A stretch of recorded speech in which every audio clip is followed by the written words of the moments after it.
ప్రపంచంలో ఇలా జరుగుతుంది.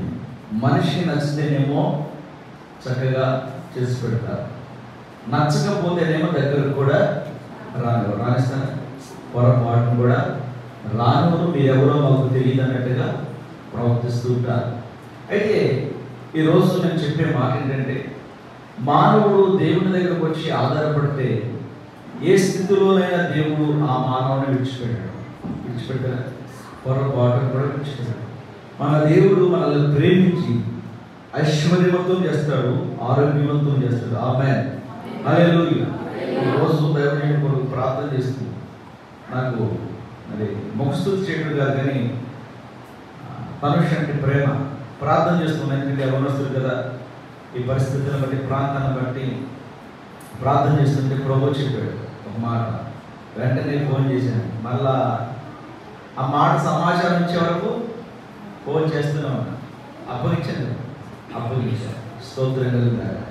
దేవుడు అంటున్నాడు, ఆయనకి విరోధంగా ఏ ఆయుధం కూడా వద్దేలేదని చెప్తున్నాడు. స్తోత్రం కలుగుతాడు. ఎవరికి చెప్పాలి? ఎవరికి? దైవజనుడికి విరోధంగా ఏ ఆయుధం కూడా వర్ధిల్లదు. ఆమేన్. అది ఎప్పటికీ వర్ధిల్లదు. కారణం ఏంటంటే దేవుని దైవాభిషేకం మా బిడ్డ మీద ఉంది, దేవుని ఆత్మాభిషేకం మా బిడ్డ మీద ఉంది, దేవుని ఆత్మ స్థలమందు సంచరిస్తుంది. స్తోత్రం కలుగునుగాక. హల్లెలూయా. దేవుని ఆత్మను ఎదురించగలిగిన శక్తికి దేనికి లేనే లేదు. దురాత్మ పరిగెత్తుకుంటూ వస్తుంది కానీ దేవుని శక్తి దగ్గర వచ్చేవాడికి సాగిలి పడి నమస్కారం చేస్తూ ఉంటుంది. ఒక బలహీనుడి దగ్గరికి బలవంతుడు రాగలుగుతాడు, కానీ బలహీనుడు బలవంతుడి దగ్గరికి వెళ్ళగలుగుతాడా? వెళ్ళలేడు. వెళ్తాడా? పొరపాటును కూడా వెళ్ళలేడు. దేవుని అభిషేకం చేత నింపబడ్డాడు మనిషి. ఇది దీనిలో సందేహం ఏమీ లేదు. ప్రియులారా, మీరు గమనించండి, దేవుని కార్యములు ఆయన ఎడల నూతనపరచబడుతున్నాయి, ప్రతిదినము నూతనపరచబడుతున్నాయి. దేవుడు అంటున్నాడు, నిన్ను ఉన్నతమైన స్థలంలో వాడుకోబోతున్నాడు. హల్లెలూయా. గొప్ప పరిచర్య ప్రభువుకి పోతున్నాడు. ఆమేన్. దేవుడు ఉన్నతమైన స్థలాల్లో వాడుకుంటానని చెబుతున్నాడు. ఇది నా నోటి మాట కాదు, దేవుని మాట. ఆమేన్, హల్లెలూయా. మనుషులందరూ నేను చిన్నవాడుగా తక్కువవాడు చూడవచ్చు, కానీ దేవుడు నేను గొప్పవాడు చూస్తున్నాడు. హల్లెలూయా. ఇక్కడ దేవుడి వాక్యము కీర్తనకారుడు రాస్తున్న మాటలో, ఆయన కృపను బట్టి నరులకు ఆయన చేయు ఆశ్చర్యకార్యం బట్టి, ఆయన కృప నరులకు ఏం చేస్తుందంట? ఆశ్చర్యకార్యాలు చేస్తూ ఉందంట. హల్లెలూయా. నరులకు ఆయన కృప ఆశ్చర్యకార్యాలు చేస్తుంది. వాస్తవం. మనిషి ఆశ్చర్యకార్యం చేయడు. ఒకవేళ మనిషి ఎవరైనా బాగుంటే ఓర్చుకోగలుగుతారా? అదే ఏంటి, అది ఎక్కడి నుంచి వస్తుంది? మంచి వస్తువులు ధరించినా ఇబ్బంది, ఏదైనా కొత్త వస్తువు కొనుక్కున్నా ఇబ్బంది. అంటే మీరేం బాగుండాలి, మేమేమో మట్టి కొట్టుకుపోతూ ఉండాలి. కాదు, మీరు బాగుండాలి, మేము బాగుండాలి కదా, ఇద్దరం బాగుండాలి. కానీ మానవుడు ఒక్కడే బాగుండాలి. నా పిల్లలు, నా కుటుంబం బాగుండాలి. అందుకే ఆయనను నమ్మిన పిల్లలను ఆయన దరిద్రులకు అన్నాడు చేయడంట. మనుషులు చేయి విడిచిపెట్టొచ్చండి, దేవుడైతే విడిచిపెట్టేవాడు కానే కాదు. మనుషుడు మాట చెప్పి తప్పొచ్చు, ఆయన మాట ఇస్తే తప్పేవాడు కాదు. ఆ మాటను నెరవేర్చేవాడు, ఆ మాటను రూఢీపరిచేవాడు.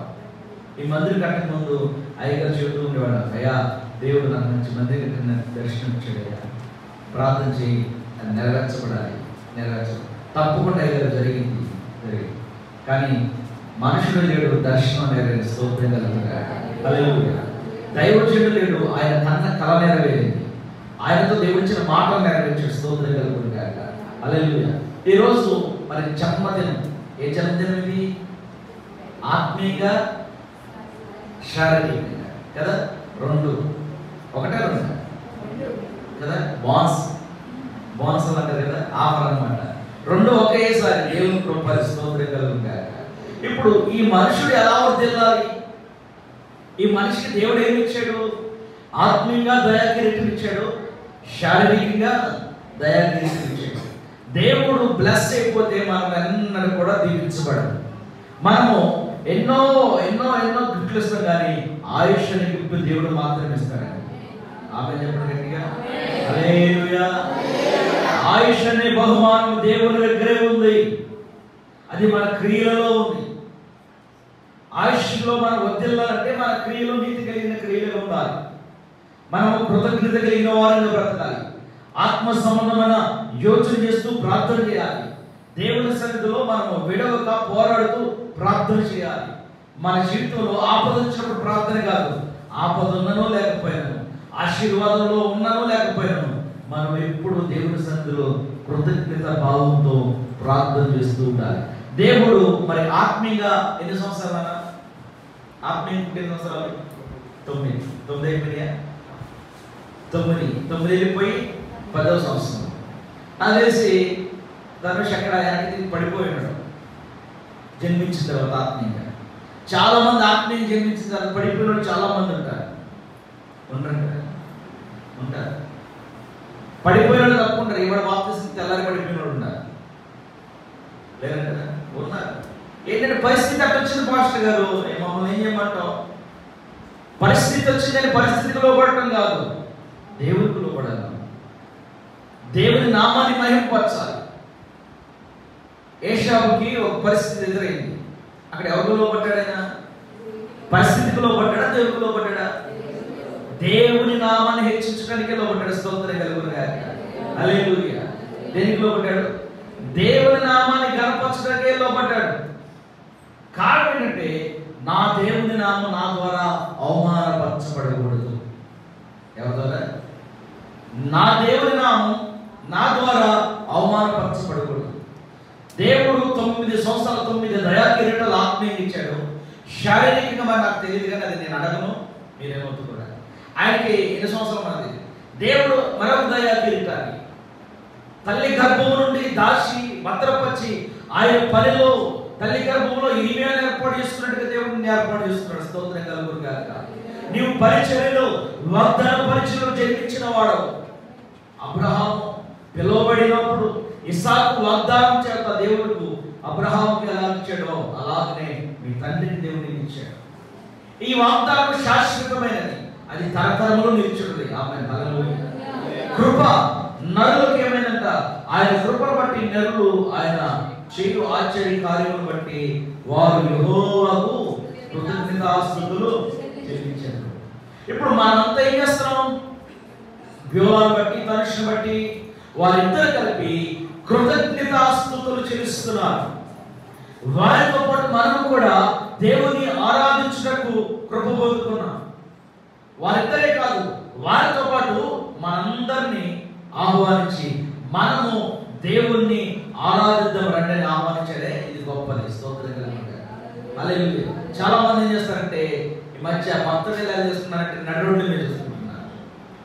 అర్ధరాత్రి కూడా స్నేహితులతో కలిసి నడి రోడ్ల మీద, అడవుల్లో, లేదా ఇక్కడ చాలా చోట్లనే మనం చెప్పకూడదు, ఆయా ప్రాంతాలు చేసుకుంటున్నారు.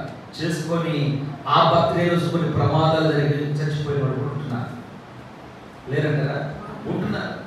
ఒక వ్యక్తి ఎలా బర్త్డే చేసుకుంటా ఆ స్నేహితులు ఏం చేశారంటే అమాంతం కేక్ అంతా మొహమే పెట్టేశారు. పెడితే ఆ స్నేహితుడు ఊపిరాడు, చనిపోయాడు. బర్త్డే చేసుకున్న వ్యక్తి ఏమైపోయాడు? స్నేహితుడు అతి ఉత్సాహ ప్రేమకు బలైపోయాడు.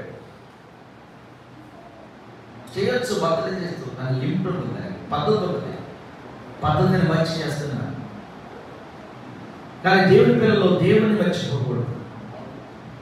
మనం దేవుని చేత దీవించబడిన వారు, మనం దేవుని చేత పోషించబడుతున్న వారు, మనం దేవుని దయ వల్ల ప్రతిదినము నిద్రలేచి మరలా ఒకరోజు చూస్తాం. దేవుని యొక్క కృప ఉంది. ఆ కృప అన్నాడు యెహోవాకు కృతజ్ఞతాస్తుతులు చెల్లించుదురు గాక. ఏం చేయాలట? ఏం చేయాలి? ఒకరోజు కాదు, బ్రతికున్నంత కాలము, జీవిత కాలము. అందుకే కింద మాట 22వ వచనంలో అంటున్నాడు, చదువుదామా? ఉత్సాహ ధ్వనితో ప్రకటించుదురు గాక. ఉత్సాహ ధ్వనితో ఆయన కార్యములను ప్రకటించుదురు గాక. దేంతట? నీరసించిపోయా, బాధతోనా, వ్యాధులతోనా? దేంతో? అమ్మా నా వైపు చూడండి. దేంతో? చాలా ఉత్సాహం. ఆడపిల్ల పుట్టిందని ఉత్సాహం ఉండదా? ఉండదు, ఉండదమ్మా. ఎక్కడ ఉంటుందని నువ్వు చెప్తున్నావు, అసలు ఉండదు. అదే మా పిల్లలు పుట్టాడని చెప్పండి, గబగబా మెట్ల మీద కూర్చున్న వాళ్ళు 50 రోజులు తీసుకొస్తారు.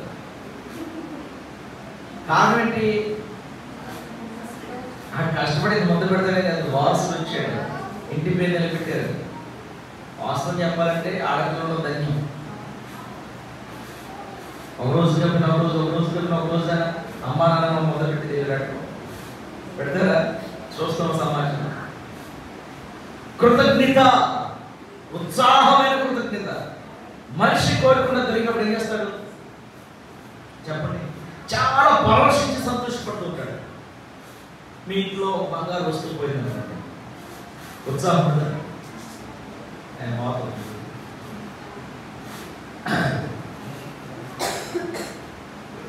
బంగారు వస్తువు పోయింది, ఉత్సాహం వస్తుంది. ఏమైతే ప్రాణం ఆ రోజు తోటకూరలాగా వాడిపోయి మొహం తయారేసుకొని తిరుగుతా. ఏంటమ్మా ఏంటమ్మా ఏంటి అలా ఉన్నావు, ఏంటి అలా ఉన్నావు అనేది ఏం లేదమ్మా. ఇంకెప్పుడు పోయి చెప్తారు ఏం పోయింది? మా ఇంటిలో బంగారం పోయింది. ఏమైంది? మా ఇంటిలో బంగారం పోయింది. ఇప్పుడు బంగారం పోయింది, బంగారం దొరికేదాకా ప్రాణం పెట్టండి. చెప్పండి అబ్బా, నా గురించి చెప్పండి. బంగారం దొరికేదాకా ప్రాణం పెట్టండి. అసలు అది దొరికేదాకా మన ప్రాణం మనలోనే దొరికితే అప్పుడు పడ్డ నీరసం మర్చిపోతావు. 100 శిలాలు లెక్కన మర్చిపోతావు. సిలెన్సెస్ మీద సిలెన్సెస్ ఎక్కించిన కోపిరని అమ్మ బంగారం దొరికిందమ్మా అంటే అసలు ఎంత శక్తి అవుతుందో, ఎనర్జీ ఎంత వస్తుందో. అలాగే పిల్లల దేవుడు బంగారం కంటే శ్రేష్టమైన వాడు. ఆమె చెప్పండి కదా. హల్లెలూయా. ఆయన ఆజ్ఞ బంగారం కంటే విలువైనది, వజ్రము కంటే విలువైనది.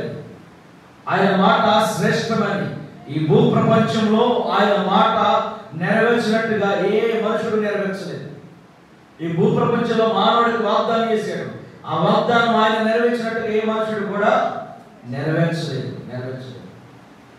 ఆయన దేవుని నామాన్ని కనపరచాలనుకున్నాడు. యేషేపు దేవుని నామాన్నే కనపరచాడు.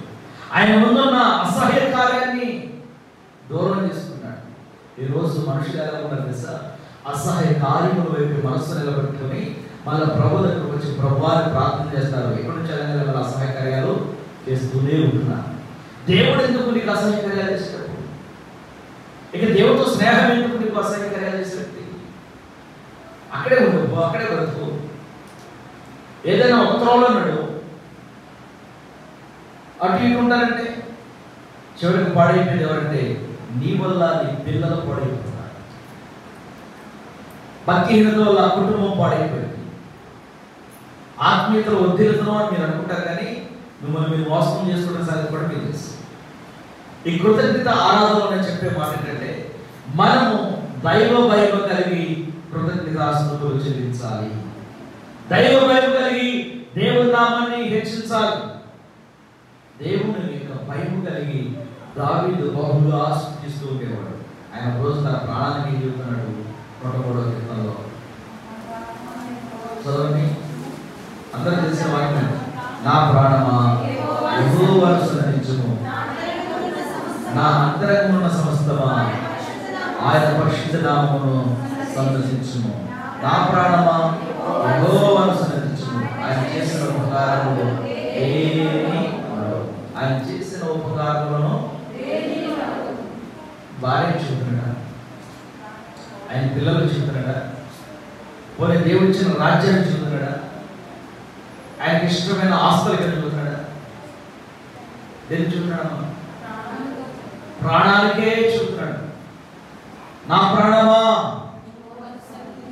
ప్రాణమా యేసయ్యను మాత్రమే సన్నిధించుము. నా ప్రాణమా యేసయ్య నా కొరకు సిలువలో ప్రాణం పెట్టి నన్ను స్వస్థపరిచేందుకు నా ప్రాణమా యేసయ్యను మాత్రమే ఆరాధించడం మనం ఇప్పుడు చెబుతున్నాం. దావీదు రాజు అయినప్పటికీ రాజధికారం పక్కన పెట్టి తన ప్రాణానికి ఏం చెప్తున్నాడు?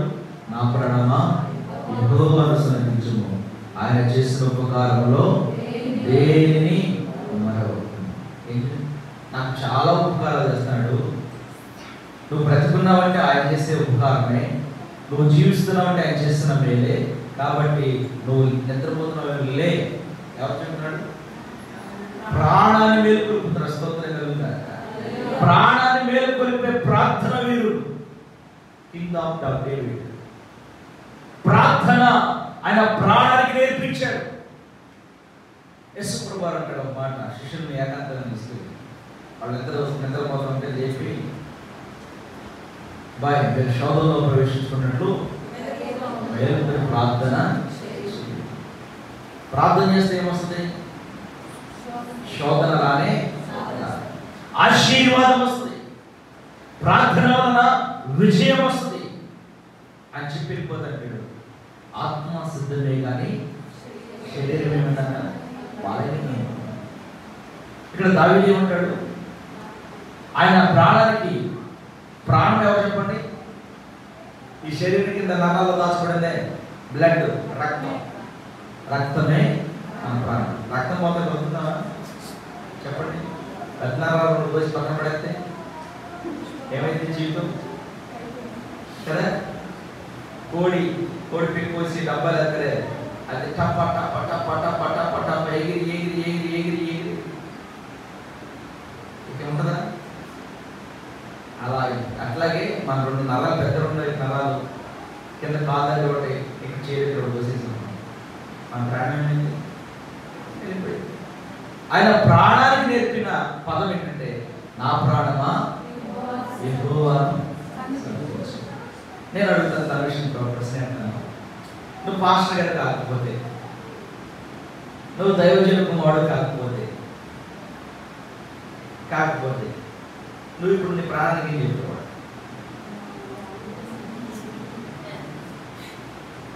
ఊహించున్నాడు కాదయ్య కదా, నేను దైవజన కుమారుడు గారిని పుట్టేకి నేనేం చేస్తాను?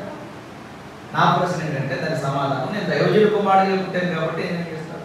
కానీ ఈరోజు దైవజన కుమారుడు కూడా లోకంలో కలిసి తిరిగేవాడు. చేసుకో, సేవ చేసుకో, నన్ను పిలవలేదు దేవుడు, నాకు చెప్పలేదు సేవ చేయమని. ఆ బాధ నేను ఎందుకు పడతాం? పాస్టర్ గారి పిల్లలు ఎవరు ఉన్నారు చాలా మంది. కొందరేమో యెహోవా యందు భయభక్తులు కలిగి గొప్పగా వాడబడేవారు కూడా ఉన్నారు. వారిలోనూ ఒకడు కాబోతున్న గొప్పగా వాడబడేవాడు. స్తోత్రం హల్లెలూయా. మరి దేవుడు అంటున్నాడు, ఈ సంఘములో నూతన ఆత్మలు చేర్చబడుతుంది. ఆమె చెప్పండి దగ్గరగా హల్లెలూయా. చెదిరిపోయిన సంఘం బహు కన్నీరు ఖర్చు ప్రార్థన చేస్తున్నారు. ప్రార్థన ప్రభు విన్నాడు, అద్భుతం ప్రభు చేస్తున్నాడు. కన్నీరు కాస్తున్నారు, వెళ్ళిపోయిన ఆత్మలు రావాలి, అవి ప్రభు తీసుకొస్తున్నాడు. దేవుని స్తోత్రం చెప్పండి హల్లెలూయా. మన దేవుడు ఆశ్చర్యమైన కార్యాలు చేస్తున్నాడు. 22వ మాటలో చెప్పినట్టుగా, వారు కృతజ్ఞతార్పణలు చెల్లించుదురుగాక, ఉత్సాహ ధ్వనితో ఆయన కార్యములను ప్రకటించుదురుగాక. ఇది దేవుని కార్యం. నీటి బాప్తిసం ద్వారా రక్షించబడిన ఈ బిడ్డలు ఉత్సాహ ధ్వనితో దేవుని కార్యాన్ని తెలియపరుస్తున్నారు. వారు శరీర సంబంధమైన పుట్టినరోజు కాదు, కానీ మేము ఆత్మీయంగా జన్మించాము, ఆత్మీయ ప్రభు మమ్మల్ని జన్మింపజేశాడు, ఇది మా ఆత్మీయ జన్మదిన వేడుక. స్తోత్రం కలుగునుగాక. హల్లెలూయా. చెప్పండి హల్లెలూయా.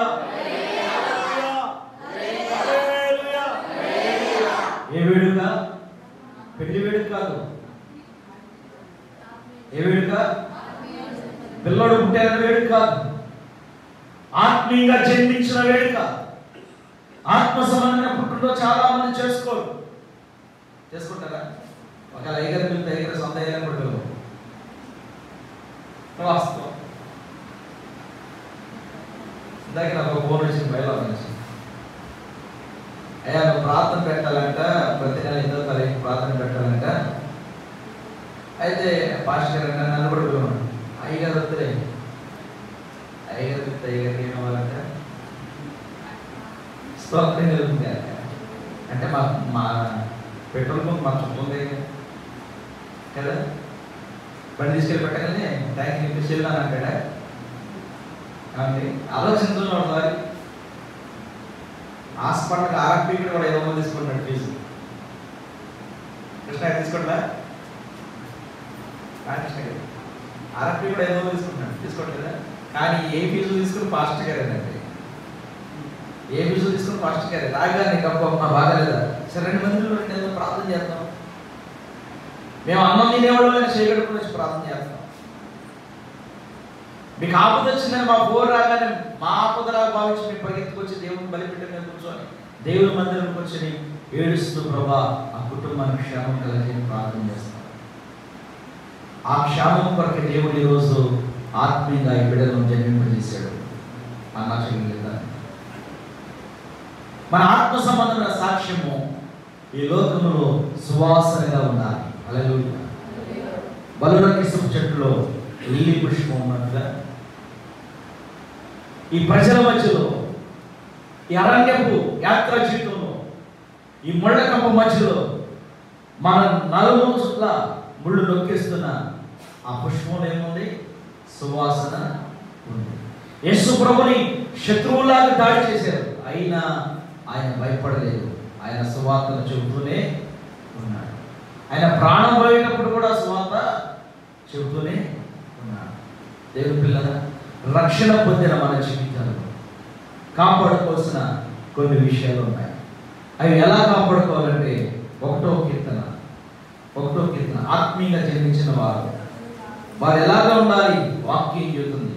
మొదటి కీర్తన అందరికీ కంఠపాఠమే కానీ చదివి చెబుతాం. చదవండి.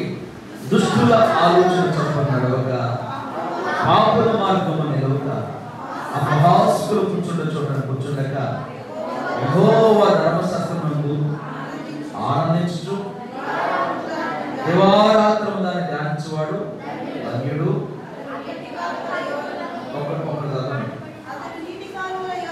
అతడు నీటి కాలువల యోరున నాటబడినదై ఆకు వాడక తన కాలమందు ఫలమిచ్చు చెట్టు వలె నుండును. అతడు చేయనదంతయు సఫలమగును. దుష్టులు అలాగునుండక గాలి చెదరగొట్టు పొట్టు వలె నుండురు. కాబట్టి న్యాయ విమర్శలో దుష్టులను, నీతిమంతుల సభలో పాపులను నిలవరు. నీతిమంతుల మార్గము యెహోవాకు తెలియను, దుష్టుల మార్గము నాశనమును నడకము. దేవునికి మహిమ కలుగునుగాక. 6 వచనాలు ఉన్నాయి. ఎన్ని ఉన్నాయి? 6 వచనాలు. మొదటి వచనంలో ఎవరితో సహవాసం ఉందన్నాడు? 2వ వచనంలో దేవుని ధర్మశాస్త్రంలో కలిసి బ్రతకమన్నాడు. 3వ వచనంలో అతను నీటి కాలంలో ఏదైనా నాటబడినది ఆకు వాడక తన కాలములో ఫలించు చెట్టు వలె నుండును. ఇప్పుడు సమయం రావాలి. ఫలించాలంటే ఏం రావాలి? సమయం రావాలి. చెట్టు పెట్టిన వెంటనే ఫలించిందా? ఏం చేయాలి? దానికి ఎప్పుడు నీరు పోయాలి, దాన్ని మందేయాలి, దాన్ని బాధ్యతగా చూసుకోవాలి. అవును కదా? నేను అంజూరం చెట్టు పెట్టాను, దాన్ని చాలా బాధ్యత చూసుకునేవాడిని. చూస్తూ ఉండగా ప్రియులారా, ఆశ్చర్యం ఏంటంటే రోజుకి 8 కేజీలు అంజూరాలు వచ్చాయి. అంజూరు పండు తెస్తే అంతా తేనె ఉండేది దానిలో. చాలా చోట్ల అంజూరాలు కాసినాయి, కానీ నా దగ్గర కాసినంత అంజూరం దానిలో నేను చూడలేదు, తేనె చూడలే. అంజూరంలో తేనె వచ్చేది అనమాట బాధ్యతగా. అలాగే ఇప్పుడు దేవుని పనిలో రక్షణ పొందిన తర్వాత ఒక పాస్టర్ కాదు, విశ్వాస అయినా సరే బాప్తిసం తీసుకున్నాక ఎలా బ్రతకాలని నేను వాక్యం చెబుతుంది? దుష్టుల ఆలోచన దగ్గర మనం ఉండకూడదు, పాపుల మార్గంలో నిలవకూడదు, అపహాసులు కూర్చొని చూడకుండా కూర్చోకూడదు. లోపల ఒక సామెత ఉంది, 6 నెలలు సహవాసం చేద్దాక వారు వీరు వీరు వారు అయిపోతారు. మన మీద వాళ్ళు మారుతామని వాళ్ళనే చెప్తూ ఉంటాం, మనగా మార్చం, వాళ్ళు మనల్నే మార్చేస్తారు. మార్చరా? వాస్తవం అండి. అటు మారిపోయిన చాలా మంది ఉన్నారు. భాష మావాడేనండి, కొద్దిగా 4 మాటలు చెప్తే కదండి వెళ్ళి ఏం చేస్తారంటే వీళ్ళు ఇక్కడ మానేసి అక్కడికి వెళ్ళడం మొదలు పెడతారు. వాస్తవం. అదేమంటే అక్కడ ఏం లేదు, చెప్పి మాట్లాడే ఎలా ఉంటే అక్కడ ఏమీ లేదు. ఏమీ లేకుండా ఎంతటోడు ఎక్కలేడు. ఒకసారి నేను చెప్తాను, మాడిపోయిన దాన్ని తీసుకోండి, అన్నం ఉండదు, అన్నం అంతా మాడిపోయింది, దాన్ని క్లీన్ చేయాలంటే ఎంత పట్టింది టైం?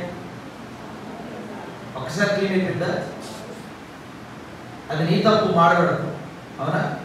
కానీ మాడిపోయిన తర్వాత మాడిపోయిందని తోముతున్నారే వాళ్ళ గొప్పడు. జీవితాలు పాడు చేసుకుని వచ్చాడు, బాగు చేస్తున్నారు. బాగు చేసుకున్న తర్వాత మా వాడిని వస్తారే, మా స్నేహితులు, మా అన్నయ్య, మా తమ్ముడు, మా అక్క, మా చెల్లి చెప్పుకుంటా వస్తారే, వారు ఏం చేస్తారంటే ఏదో కొద్దిగా అలవాట్లు మార్చేస్తూ ఉంటారు. దైవిక భయాన్ని కోల్పోతున్నారు ఈరోజు సమాజంలో, సంఘం. అలా కాదు, దేవుని భయం ఉండాలి. రక్షింపబడిన వాడు ఎలా ఉండాలంటే ఆయన చెబుతున్నాడు చూడండి 5వ వచనంలో, కాబట్టి న్యాయ విమర్శలో దుష్టులను నీతిమంతుల సభలో పాపులను నిలవరు, నీతిమంతుల మార్గము యెహోవాకు తెలియను. నీ మార్గం ఎవరు తెలిసింది? ఎవరు తెలుసు? మన మార్గం, మనం నీతి కొట్టిన మార్గం దేవునికి మాత్రమే తెలుసు. స్తోత్రం కలుగును గాక.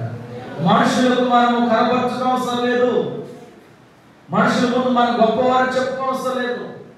మన దేవుడు మనం చూసి ఆశీర్వదిస్తుంటే ఆశీర్వాదమే వారికి సాక్ష్యం. నువ్వు రక్షణ పొందిన తర్వాత చెదిరిపోకుండా వాక్యం వద్ద నిలబడితే నువ్వు దీవించబడతామే, నీ దీవెనే నిన్ను చూసి ఏడ్చే వారికి సాక్ష్యం. దశలో రాసిన పత్రిక అపోస్తలుడైన పౌలు దశలోని సంఘానికి రాస్తున్నాడు క్రొత్త నిబంధనలో 5వ అధ్యాయం 18వ వాక్యం.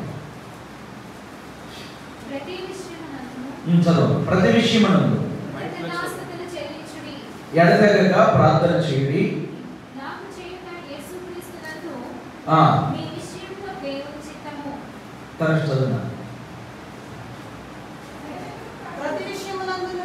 ఎడతెగక అక్కడ నుంచి ఎడతెగక ప్రార్థన చేయుడి, ప్రతి విషయమునందును కృతజ్ఞతాస్తుతులు చెల్లించుడి, ఇలాగూ చేయుట యేసు క్రీస్తునందు మీ విషయంలో దేవుని చిత్తము. స్తోత్రం కలుగును గాక. ఇలాగ చేయుట 7వ విషయంలో దేవుని చిత్తం. ఆమేన్.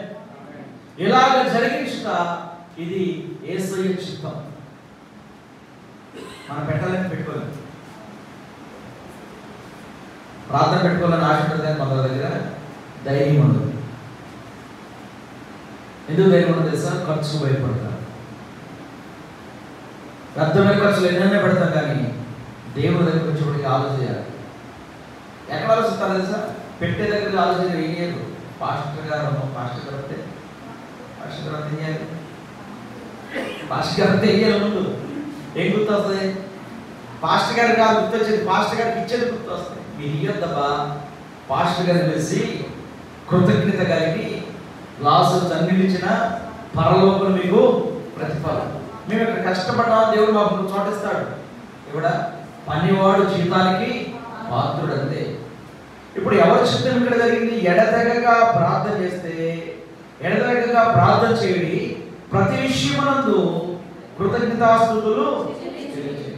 ఈ పుట్టినరోజు ఒక్క రోజుకైనా ప్రతిరోజున చెప్పాలి, ప్రతిరోజు ప్రతి విషయం. మన దేవుడు ఈ రోజుకి ఇది లేదా రేపు ఇస్తాడు. నువ్వు ఒకటి కోరికలు ప్రార్థన చేస్తున్నావా, ప్రభు ఇల్లు ఇస్తాడు. ఇవ్వాలి, ఇకపోతే ఇచ్చినప్పుడు ఏం చేయాలి? కృతజ్ఞతాస్తుతి కలిగి దేవుని కనపరచాలి, ప్రభువుని ఆరాధించాలి, ఆత్మలో పరవశిస్తూ ప్రభా నీవు నన్ను నా బిడ్డలను క్షేమంగా దాచినందుకు ఇలా ప్రార్థన, మరి సంఘాన్ని కాపాడుతున్నందుకు ప్రార్థన, తన జీవితానికి ఇస్తున్న ఆరోగ్యాన్ని బట్టి ప్రార్థన. నా మధ్య తన శరీరంలో ప్రార్థన వెళ్ళాక కదా, పెట్టి వెళ్తే నేను ఆ రోజు ఖాళీ ఉన్నా, లైవ్లో వాక్యం పెడితే వాక్యం చెప్పాడు. నేను అక్కడికి వచ్చి ప్రార్థన చేస్తున్నాను, ప్రభు తనుషం వాడు, ప్రభు తనుషిని విస్తారమైన ప్రభు చేత ఆలోచన వాడుకుంటాడు. ఇది నాకు దేవుడు తెలుసు. స్తోత్రం. అది దైవ ప్రేమ అంతే. మీరు ఏం చేయాలి తెలుసా? మీ సేవకుని తట్టు మీ చేతులు ఎత్తి ప్రార్థన చేయాలి. ఎవరి తట్టు? దైవజనుడి తట్టు చేతులెత్తి మా దైవజనుని దీవించు ప్రభువా, మా దైవజనుని ఆశీర్వదించు ప్రభువా, మా దైవజనుడి మీద నీ ఆత్మను చల్లారకుండా నీ దైవజనుడిగా ప్రభా విశాలమైన అనేక చోట్ల వాడుకో ప్రభా. చేతులెత్తి కృతజ్ఞతాస్తుతులు చెల్లించాలి. అదే ఆశీర్వాదం. మీరు అలా ప్రార్థన మీరు జీవించబడతారు వాస్తవంగా. ఇప్పుడు ఇది ఏ ప్రార్థన చెప్పండి? ఏ ప్రార్థన? కృతజ్ఞత స్తుతి ఆరాధన. ఆరాధన, కృతజ్ఞత స్తుతి ఆరాధన. ఎవరికి కృతజ్ఞతలు చెప్పండి? ప్రభువుకి అప్పగిస్తున్నారు, ప్రభువుకి సమర్పిస్తున్నారు. దేవుని యందు వారి ఆశ తీరనిది, దేవుని యందు వారి ఆశ విపరీతమైనది. మన ఆశ దేవుని పట్ల ప్రాణం పోతున్న ఆయనను మాత్రమే కనపరిచే ఆశ ఉండును గాక. హల్లెలూయా. చెప్పు డయాలసిస్ అయ్యారు. నేను తీసుకెళ్ళాను, ఎన్నో విషయాలు నాకు చెప్పారు. అయ్యారు బాగుండాల్సి